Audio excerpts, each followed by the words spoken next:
wish I would have kept a journal, honestly. Me too. You know, when I first became Muslim, because I'm sure there's a lot of things that I forgot. You know, just because when you, it's so hard to. It's like literally, it's like being born. You know, so. You don't see things the same. Sometimes I wish, like people ask me questions, and I wish I could remember what it felt like to not be Muslim. And I've been Muslim for so long, I don't remember.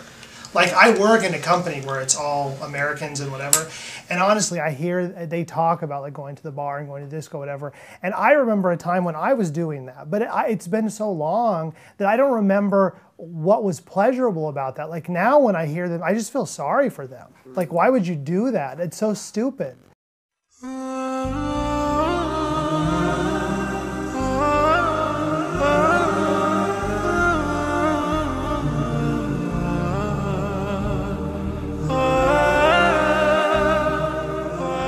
was born and raised in Southern California, in Long Beach, which is the South Bay.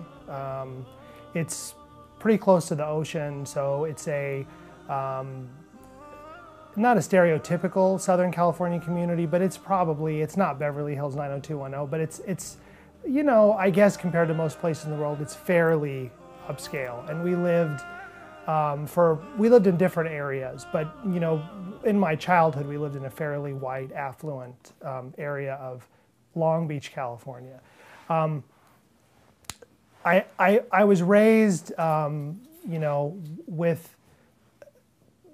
it's a very diverse community. So you're exposed to all different points of view. You know, my parents were hippies in the 1960s, so they had all, you know, they were all over the place as far as philosophy, religion, etc. My dad had influences of Buddhism and Christianity and everything, and my mom was raised a Christian, a very devout Christian actually in the Lutheran Church, but she sort of not really went away from it. The fundamentals were still there, but she wasn't an active Christian, but like we were raised by our grandparents. I guess I wasn't the typical child in the sense that I was always intellectually curious. I was never satisfied with just going to church. And you know, the typical Christian scenario is you go to church on Sunday, you know, you commit sins the rest of the week, do whatever you want, and then you just repent on Sunday. I mean, I was never satisfied. I always saw that as being hypocritical, and it was not very satisfying, etc. So I was always questioning the theology of Christianity, why they believe in this, etc., etc. So I never was just satisfied with people saying believe and, you know, just accept it. Like my brother, I would get in arguments with my pastor. I mean, literally, he would kick me out of his office too. Like we would question, because they don't welcome deep theological questions, because they're not stupid. They understand the problems in their theology just as well as I did, and they don't have very good answers a lot of the time. They tend to focus on the community and the goodwill and charity and, you know, doing good to your fellow man, etc., which is great. I mean, I'm all for that, and I was very happy that they did do that. But at some point, it's like eating junk food. You know, you want something more substantial, something more spiritually nourishing, etc. So I would continuously ask questions, and I wouldn't get very satisfying answers. So as a result of that, I started doing a lot of my own research. They couldn't comprehend why I would even care. Like, all of them were Christian because their parents were Christian. I mean, frankly, if you ask them, that's why they're Christian. Unfortunately, like why most Muslims are Muslim. I know I'm skipping ahead, but most people in general tend to, like the Quran says, we found our fathers following this religion, so we're following in their footsteps. So most people in general like that, including Christians. And so most of them didn't think that deeply about it and didn't care that much about it. They, like my brother was mentioning, went through confirmation class, which was kind of the genesis. They just saw that this as a class they had to take and pass the test and get through it so they could be considered a member of the church and they could take communion. I didn't see it that way. I saw it as an experience to really delve deeply into the philosophical, theological underpinnings of the church. But I was pretty much, me and my brother were the only people that saw that. Nobody else did. They're just like, okay, when's the final exam? What do we need to study? You know, that's how they thought of it. So But the pastor, he was frustrated with us. So he communicated that frustration. My grandfather was frustrated because I would ask him, like he was telling you, I would look at the Bible and I would say, okay, this is the Gospel of John. And then I would look in the notes in the Bible and I would say, the author anonymous. And I would say, okay, to my grandpa, I'd say, so they call it the Gospel of John. Did John write it? And he would say, yeah, John wrote it. And I said, oh, so I don't know how much you know about Christianity. So I would say, you mean the disciple of Jesus, John? And he would say, well, we're not really sure. Somebody named John probably. So I would start asking these kind of questions, and I would get very either unsatisfactory answers, or they just didn't know, and they would try to hide their own ignorance by making up an answer, etc. So I was never satisfied with that. So I would do my own research. I couldn't find it. So my brother was telling the story, but I'll retell it. It's basically the same story about we were taught, there were several classes in our church about Islam, and they were of course very negative, and this is a cult, and etc. I still remember those. So when my mother told us that she had become Muslim, when she came up to San Francisco when we were living with our father, we were kind of shocked, horrified, didn't know how to react, angry, all kinds of different reactions, because it's as if she said, I'm going to go live on Mars or something weird. Like there's no, you have nothing in your brain that would give you like what the appropriate reaction is in that situation. So we just didn't know what to do. So we just were kind of amazed and angry, and we saw it as a betrayal of us. So as a result of that kind of shock, I moved away from, I never stopped believing in God. I wouldn't say that I was agnostic. I still believed in God firmly.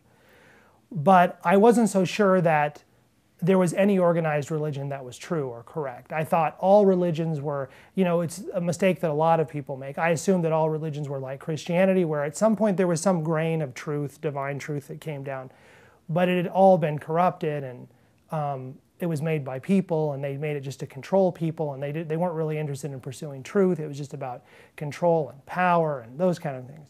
So I still did study religion, but I was not very happy with any kind of organized religion. So kind of went into that rebellious teenage phase. Like I said, my brother was in the band. I was actually the singer in the band, and I played keyboard. And so we really got into music and playing music and trying to succeed in that and pursuing that. And for me, I'm going to make the story a little shorter, but for me, it was kind of an existential crisis, where if somebody would have from the outside would have witnessed my life and what was going on, it would have been seemingly very pleasant and nice. I was in a band. We had all different people coming over all the house all the time. We were having fun. We were in college, et cetera, et cetera. But inside, I felt very empty, very spiritually dead.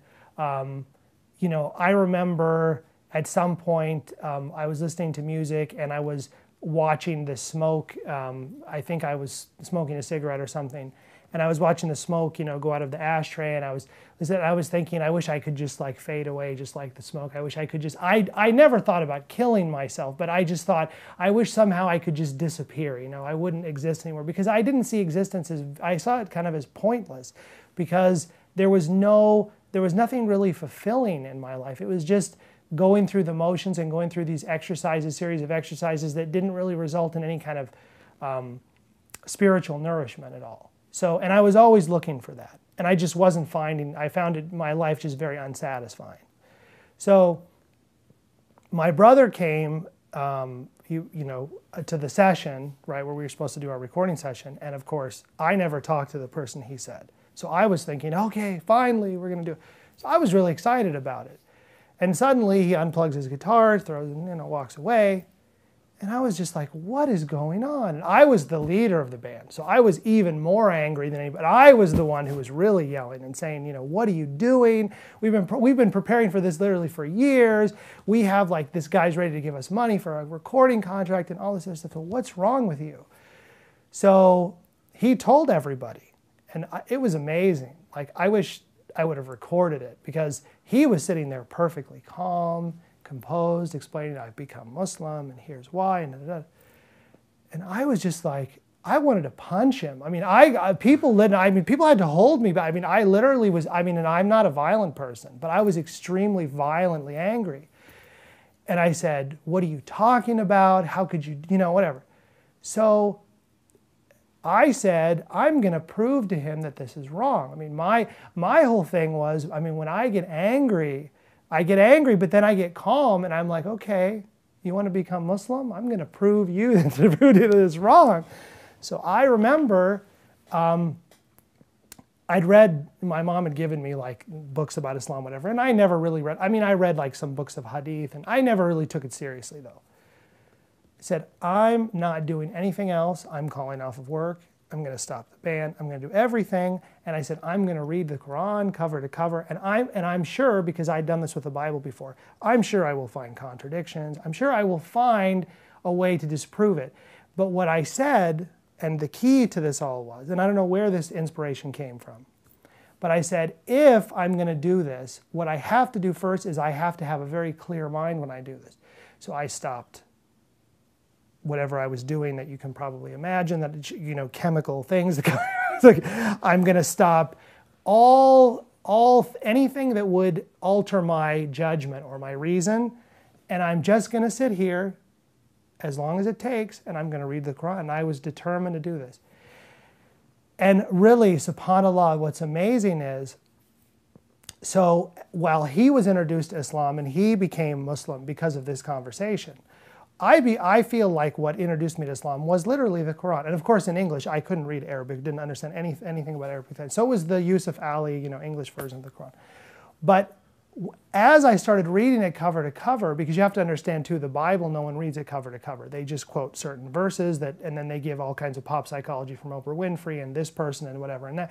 So nobody ever is just reading the Bible like they do the Quran. So I said, I definitely, but subhanAllah, from the first Surah Al-Fatiha and Surah Al-Baqarah and Surah Al-Imran, I mean, as I was going through it, I was just like, I felt like I was going to fall on the floor just from, I said, all of the things that I found in the Bible that I knew were not true.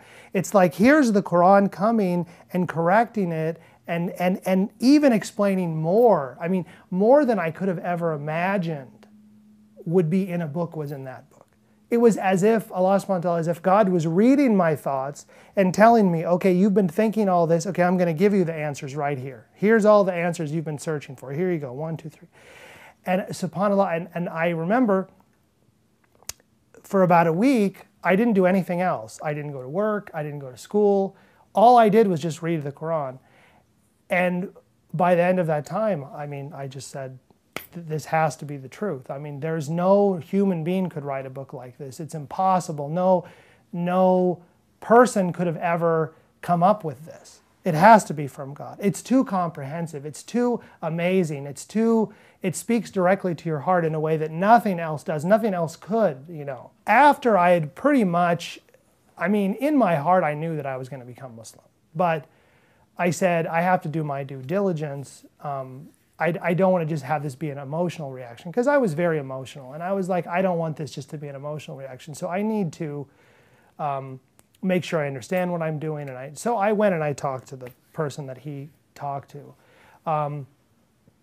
But I was already much further along in the process than he was. So it wasn't really, I wasn't going there for him to convince me, because I already was convinced. It was just, okay, so what about this and what about, and I just had a lot of questions. So what about, I heard this and is this true and whatever. So it wasn't like till 4 in the morning. I mean, there was a series of meetings and he already knew my brother. So by the end of that, I knew that I had become Muslim. And it's a process. I mean, it's almost like you can see your ultimate destination at that point, but you're not there yet. I mean, you still have a lot of work to do. It's a process you have to go through. But I mean, that was the point where I realized, yeah, I'm going to be Muslim and this is the right religion. And, it was through that experience, and then obviously I gave up music. Same thing with him. I just didn't, all the things, and that's what I was telling you about. Sometimes I wish that I had a recorder. I could go back there and remember what it was like, because so many of the things that were so appealing to me before, they don't appeal to me at all anymore. I mean, I work in a company where I'm around non-Muslims and I get invited all the time. Oh, why don't you come with us to the bar? Why don't you come go to the restaurant with us and drink whatever? And even when I see people doing that, it just makes me sick, and I feel sorry for those people. I don't feel like it's something, even if I was allowed to do it, it doesn't appeal to me anymore. Playing music and going to concerts and going to clubs and all this other stuff. It just, what immediately happened was all of the fascination and the appeal of those activities just like faded away. I didn't have any interest in that anymore. I had an interest in developing a relationship with God, with learning about the religion, and I spent years and years and years reading books and learning about it, and but that was like the genesis of the whole thing, was that experience. It's strange how, at least for me, and my brother kind of said this too, for me, when I recognized the truth, I had no choice but to follow it. I couldn't, like right now, even at that point, and I feel the same way today, even if I wanted to not follow Islam, I couldn't. Like, I could pretend like I didn't believe in it. Like, if somebody said, I'm going to chop your head off unless you say you don't believe in Islam, of course, I could say that, but nowhere in my heart is that true, and in no way for any reward or any whatever benefit, because we've suffered a lot being Muslim. We have gone through a lot of difficult times. We were rejected by our family, we were rejected by our friends, by our peers. I've lost jobs because of it, I've lost a lot of friends because of it, etc. So we did go through a lot of hardship, but at no time did I feel like I had a choice to follow Islam or not. That was never a question, because when I recognized the truth, what are you going to do? You can't. It's as clear as the sun in the sky. So no matter how much you don't want to believe the sun exists, it's still going to be there when you wake up in the morning, regardless. So what are you going to do? You just have to accept it. So yes, I had the ego, and yes, I did think at some point I considered my options, but it really wasn't an option for me to not follow it. It was just a question of, when your friends ask you, well, how come you don't want to go drinking with them? What are you going to say? And when people say this, what are you going to do? And in this situation, so there's a lot of image management, and I guess that's ego to a certain extent, because you don't want to be seen as the outsider, as the weird person, as the whatever. But it was never a question of whether I believe in it or whether I'm going to follow it. It's really, the surah I think about the most is Surah Al Imran, because it talks about the real story of Jesus. So for me, all of the things in that surah are things that I thought probably had to have been true even before I read the Quran. So the story that the image of Jesus that I had in my mind, and the stories that I thought of, this is probably how it happened, even though nobody told me that, I found all of those stories in that surah. So I said, well, there must be something to what I was thinking, because here it is. And it makes sense. It can't be. So that was probably the first one that affected me. But of course, as you go through the process, you change as a person, so nothing is static. So the parts of the Quran that appealed to me most when I first became Muslim are not the same ones that appeal the most to me now, because I'm a different person. Not the Quran's not different, I'm different. So. But in the beginning, yes, that was the surah that. Just when it talks about the story of Sayyidah Maryam alayhi salam, and how the birth of Nabi Isa alayhi salam, and how, especially the part that says, God has made me kind to my mother, and has made me, and blessings on me the day that I was born, the day that I die, and the day that I will be, raised up again. And the way that Nabi Isa alayhi salam talked to his mother, and the way, because in Christianity, it's a very weird thing about, you have this story in one of the Gospels with the Feast of Canaan, where he says to his mother, "Woman, go away from me." And you think a prophet, somebody like Jesus would never talk to his mother like that. And the beautiful examples you have, it's throughout the Quran, but especially in that story of the relationship between Sayyidah Maryam alayhi salam and Nabi Isa alayhi salam, and the way that relationship is explained, it's a beautiful picture of what you would imagine a prophet would be like. And so many, they call it a surah in the Quran, as a picture. So when you read those surahs, you get a mental picture of what the prophet was like, almost to the point you can see him. And those were the most amazing parts, because the image that it had in the Quran was fit with the image in my mind that I always had. It's always temporary. Well, the one interesting story was, one of the guys that was in the band with us, his name was Mike. he initially, when we obviously both of us became Muslim, the band broke up. So for a long time, we lost him as a friend because, you know, whatever. And he was Catholic. But then actually over time, we actually kind of reconnected, and he eventually became Muslim. So, and I think it had to do with and he's actually still Muslim, married to a Muslim woman, he has kids, whatever. So there's stories like that, but of course there's also lots of stories of, you know, our grandparents for many, many years, you know, we had no relationship with them. And then eventually we did reconcile, but it was painful. I mean, and it was very awkward, and it was very, very uncomfortable. You know, we would go to the family gatherings, and you know, in Islam you can't break off relations with your family. So Islam tells you that you have to keep that relationship, but it's not easy when people, you know, they grew up and saw you a certain way, and then now you're a different person, and it's just painful, you know, difficult.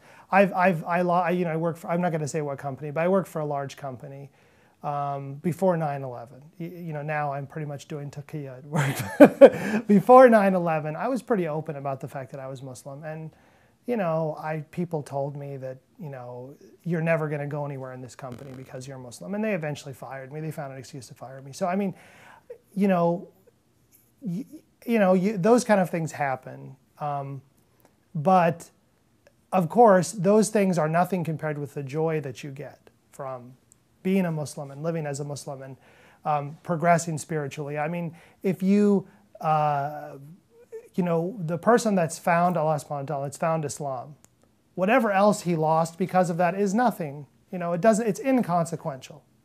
And the people who have everything, but they don't have Islam, what do they have? So no matter what you lose, you know, you're not losing anything of value, but we've lost things. I married my wife. We've been married for 13 years, alhamdulillah, to a woman Lebanese from the south of Lebanon, and I have 3 kids, Zainab, Ali, and Mahdi. So you know, you know, I decided that I wanted to marry somebody who was Muslim, who was Shia, you know, like any marriage, any relationship, there's ups and downs. But alhamdulillah, I mean, it's a beautiful, and it's based on how Islam teaches you to treat your wife and how Islam teaches her to treat her husband. I mean, so you can't go wrong with that. So alhamdulillah. My brother moved to Dearborn in 2000 because for a job, and my mom moved here after him, and then my sister moved here, and like usual, I was the last one to move here, and I went back and forth, and I was working in California for a while, then I came back here. So it's a nice community because, especially for my wife and for my daughter, they both wear the hijab. So living here, you feel that you're part of a Muslim community, even though obviously it's not perfect.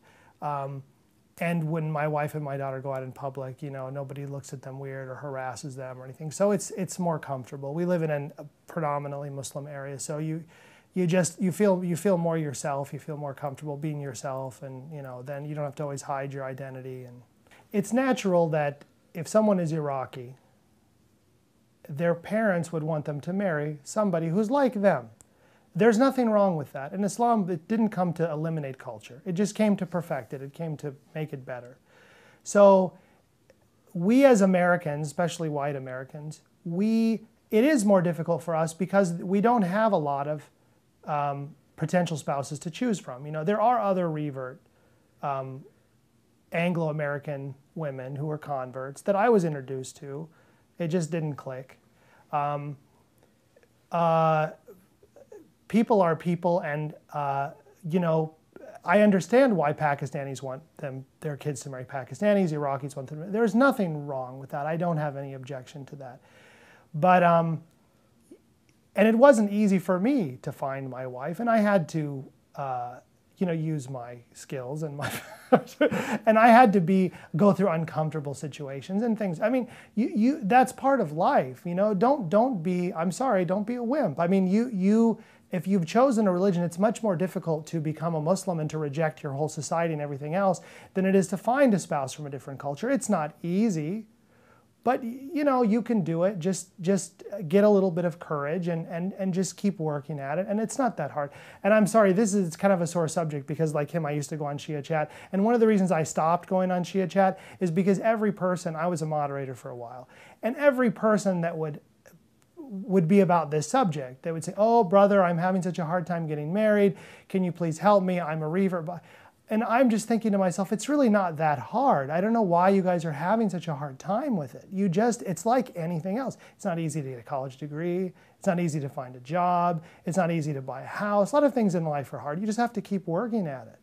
You know, so if you're having a hard time, I can give you my advice. I can tell you what I did. It's not necessarily going to work for you because every person's different. Every situation's different.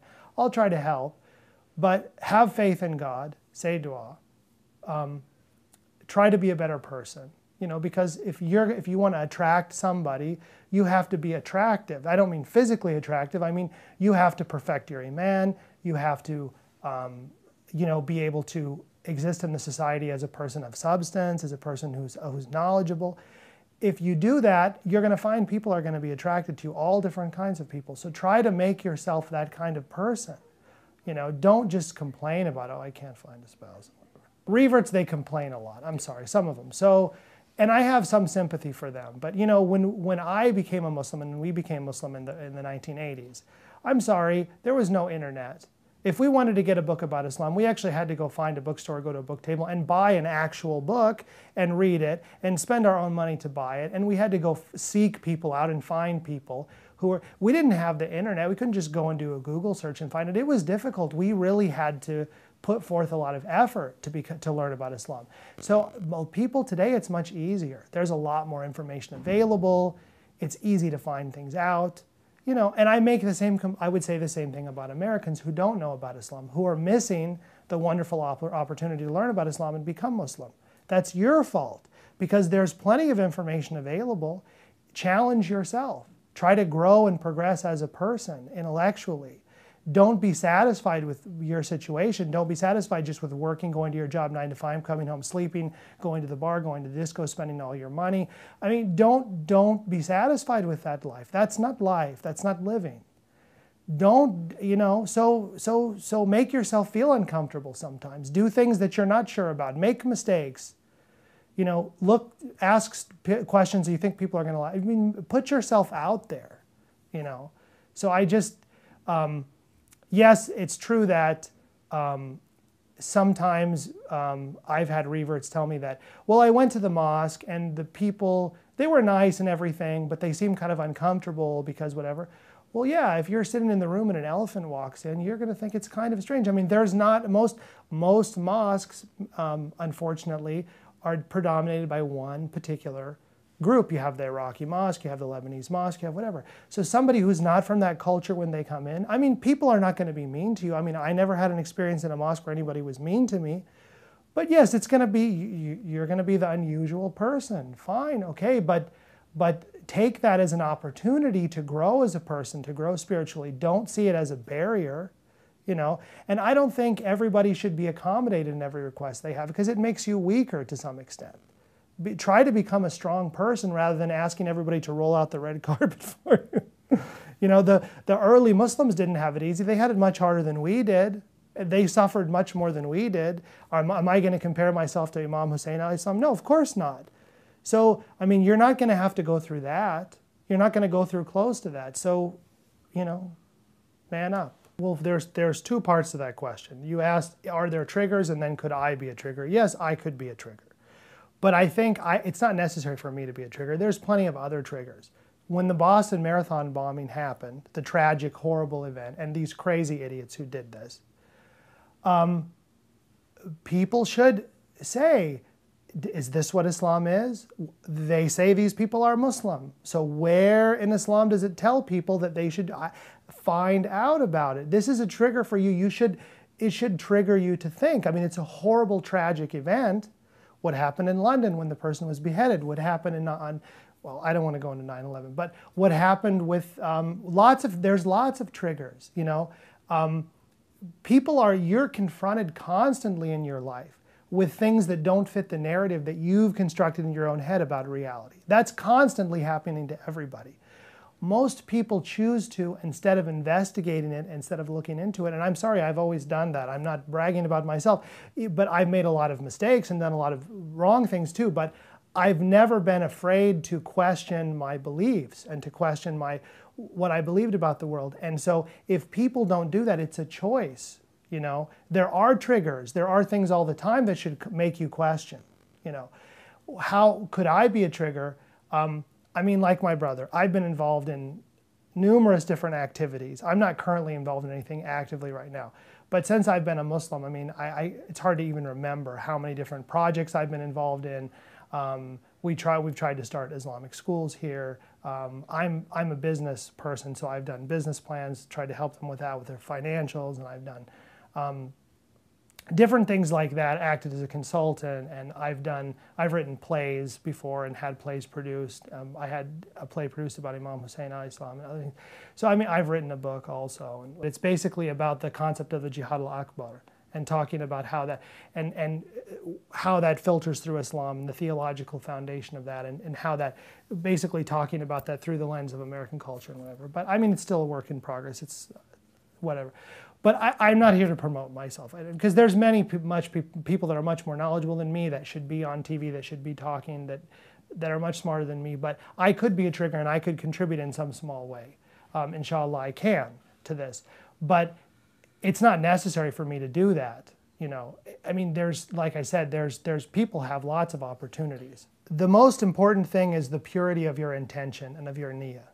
It all starts with that. Like my brother said, when he became a Muslim, he sincerely asked God, guide me. I want to be guided, guide me. I don't know what's going to happen after this. I don't know what God's going to say, what he's going to require of me, what he wants me to do, but I don't care. I want to be guided. I'm sincerely asking for guidance. That's all you need to do. You don't need to be a college graduate. You don't need to learn Arabic. You don't need any of that. All you need is to be sincere, to have ikhlas, to have purity of faith, and to have a sincere niyyah, have an intention that's pure and sincere between you and God.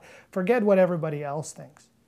So I don't know why it's so hard for people. It's hard for me too. You know, wallah, I swear, I feel like sometimes that you know, I haven't progressed enough in my spirituality. I feel like I've made a lot of effort since I've become Muslim, but there's still, I find all kinds of things I could be doing too, more myself, to progress spiritually. I mean, you look at someone, I mean, they've all mentioned this, you look at someone like Imam Ali alayhi salam, you look at someone like Imam Hassan alayhi salam, Imam Hussein, the Imams, don't forget about them. Look at someone like Baghlul, look at someone like Salman al-Farsi, look at someone like Muqtar, look at someone like Imam Khomeini. There's so many examples of people that have so far surpassed us in their faith that we feel ashamed even to call ourselves Muslims if they're Muslim, right? So why haven't I gotten to that level? I don't know. You tell me. I don't know. Maybe I'm not sincere enough. Could be. But so I'm not the person to give advice to other people, because honestly, I'm not anywhere close to those people. If I learned anything, if I have any good things about my personality, it's from the dust of the feet of Imam Hussein alayhi salam. I mean, sincerely. I mean, I'm not worthy even to kiss his feet, you know, myself. But people can, however far down you are, you can always move up. There's always a way to move up. God will always provide you with some kind of path to move up. And the key to that is being sincere. The key to that is being honest with yourself, honest before God, being sincere, having a good intention. That's the key. If you do that, you don't need the internet. You don't even need books. There's people that have progressed spiritually with not even knowing how to read. One of the things that I remember that my brother and this friend told me about how he became Muslim is, and it stuck with me, that when he told him that, you know, you can have monkeys throwing letters all day long and they'll never spell the Constitution, just like you can have random genetic mutations forever, for all of eternity, they'll never result in a single cell, they'll never result in blue-green algae. Evolution will never happen, it's mathematically impossible, right? So you know this, so why don't you admit this? You know that that's true, why don't you admit it? And my brother said, well, and his friend told him, he said, because you're a coward. That's why, because you're a coward. And when he said that, he said, my brother's face turned red and he got mad. What, you're calling me a coward? Who are you? I just met you 5 minutes ago. You're calling. But it's true. I mean, anybody who rejects something they know, people tie themselves up in knots in their brain all the time like that because they know something's true, but they're too much of a coward. I've met people so many times in my life who've told me, I know Islam is right and I agree with you and it's a beautiful religion, but I can't stop drinking. I love alcohol. People came up to the Prophet Muhammad and they said, we love your religion, but can you just delete prayer? Can you just delete sujood? And the Prophet would say, well, it's not up to me. It's not my religion. That's from Allah subhanahu wa ta'ala. I can't change anything, So, but people, that's what they want, So, and if it's so, a lot of what stops people from progressing spiritually is they're a coward. And that's what stopped him. And when somebody called him a coward to his face and he realized it, something changed inside of him, So don't be afraid to be honest with people. I tried it, but usually it doesn't work very well.